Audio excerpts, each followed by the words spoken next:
రీతను ధ్యానించలేరు.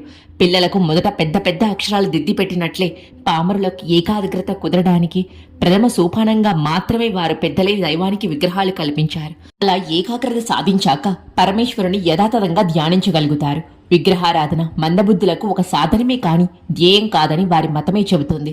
దుమ్ము కప్పిన అద్దంలో మన ప్రతిబింబం సరిగా కనపడదు. శుద్ధమైన అద్దంలో స్పష్టంగా కనిపిస్తుంది. అలాగే మలినమైన మనసులో ఈశ్వర భావం కలగదు. ఎలాగైనా ధ్యానం అభ్యసిస్తే ఆ మాలిన్యం తొలగి హృదయం పరిశుద్ధమై అందులో భగవంతునికి ఉనికి తెలుస్తుంది. మన పవిత్ర గ్రంథంలాగే వేదాలు కూడా ఋషులు వినిన వాక్య కనుక అవి స్వతహా ప్రమాణమే. అందులోని ధర్మాలు ఆచరించే బ్రాహ్మణులను గౌరవించవలసిందే.